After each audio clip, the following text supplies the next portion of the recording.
નમસ્કાર. રાજકોટથી મોટી છેતરપિંડીનો મામલો. ઓસ્ટ્રેલિયામાં પીઆર અપાવવાની લાલચમાં યુવક તાંત્રિક વિધિના ચક્કરમાં લાખો રૂપિયા ગુમાવી બેઠો. તાંત્રિક વિધિના નામે પૈસા પડાવનાર સતીશ ધામીની ભક્તિનગર પોલીસે અટકાયત કરી. આરોપી દ્વારા ઓનલાઈન મેળવાયેલા રૂપિયા જે બેંક એકાઉન્ટમાં જમા થતા હતા તે સીઝ કરાયા. પોલીસે આરોપી પાસેથી કાર સહિત કુલ 12.40 લાખ રૂપિયાનો મુદ્દામાલ કબજે કર્યો. યુવકે કટકે કુલ 24.23 લાખ રૂપિયા તાંત્રિક વિધિમાં ગુમાવ્યા હોવાનું સામે આવ્યું. અમદાવાદનો વતની હાલ ઓસ્ટ્રેલિયામાં રહેતો યુવક પરમનન્ટ રેસિડેન્સીની લાલચમાં ફસાયો હતો. વિડીયો કોલ મારફતે તાંત્રિક વિધિ કરાવવામાં આવતી હતી. સોશિયલ મીડિયા મારફતે અંકિત પરમાર અને તાંત્રિક સતીશ ધામીનો સંપર્ક થયો હતો. આ મામલે યુવકના પિતા જયંતિ પરમારે અમદાવાદ રેલવે પોલીસમાં છેતરપિંડીની ફરિયાદ નોંધાવી હતી. 0 નંબરથી નોંધાયેલી ફરિયાદ રાજકોટના ભક્તિનગર પોલીસ સ્ટેશનમાં ટ્રાન્સફર કરવામાં આવી. આ સમગ્ર મામલે વધુ તપાસ હાથ ધરવામાં આવી. વધુ સમાચાર માટે જોડાયેલા રહો આરપી ગુજરાત ન્યૂઝ રાજકોટ. ઓસ્ટ્રેલિયામાં નોકરી કરતા અને આઈટીની અંદર અભ્યાસ કરેલો વિદ્યાર્થી છે પ્રેમ ઝાના વાત કરી અને ચમત્કારિક વાતમાં આવી જતા રાજકોટના જે ભુવા છે સતીશ રામજી ધામી ભુવાજી જે ગુંદાવાડી 22 રહે છે. 30 વર્ષથી એવું જોવાનું દુગ્ધ મટાણું કામ કરે છે, બ્રહ્માંડ નાખવાનું કામ કરે છે. આ ભુવો છે મૂળ કેટરસનો ધંધો કરતો હતો અને અગાઉ પણ એની સામે ફરિયાદ હતી તેવી અમારી પાસે પણ પૂરતી માહિતી હતી. ખાસ કરીને શિક્ષિત પરિવાર છે એની પાસે દીકરા પાસે માતા પિતા પાસેથી સોનું 5-5 લાખ રૂપિયા આંગળીયા મારફત પણ પડાવેલ છે.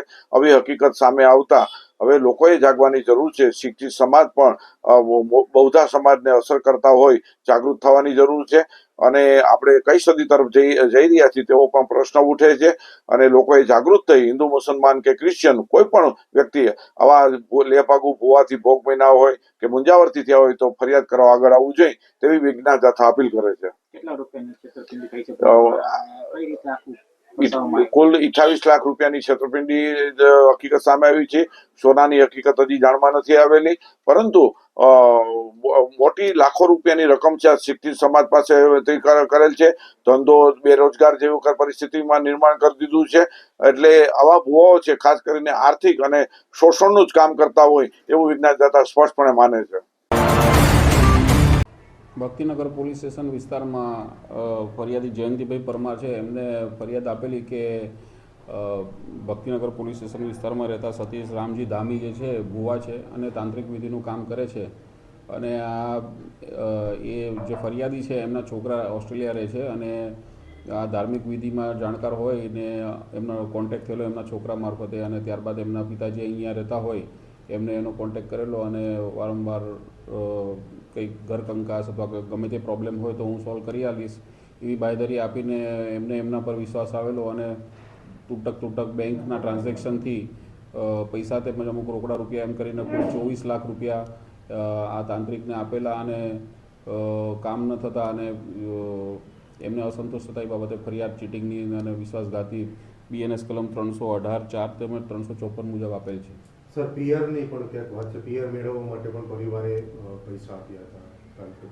એ બાબતની તપાસ ઇન્વેસ્ટિગેશન કરી રહ્યા છે PSI ગોહિલ સાહેબ, એ તપાસ દરમિયાન છે. હા, આ કામના આરોપીનું છે જેમાં પૈસા જમા થયેલા એનું સીઝ કરવામાં આવ્યા છે જેથી એ આરોપી ઉપાડી ના શકે એના માટેની કાર્યવાહી કરવામાં આવે. 24 લાખ કુલ 24 લાખ રૂપિયા છે. એમાંથી ક્રેટા ગાડી એ કબજે કરેલ છે આરોપીની, આઈફોન કબજે કરેલ છે અને જે પૈસા જે બેંક એકાઉન્ટમાં જમા થયેલા છે એ બેંક એકાઉન્ટ સીઝ કરવામાં.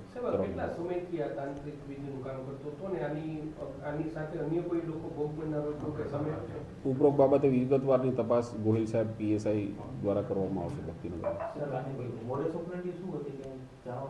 મોડસ ઓપરેન્ડી આ રીતે વિશ્વાસમાં લઈને તાંત્રિક વિધિને એ કરીને વિશ્વાસમાં લઈને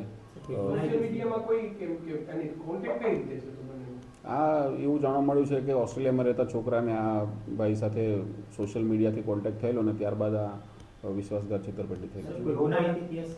ના, આરોપીનો કોઈ ગુનાહિત ઇતિહાસ નથી.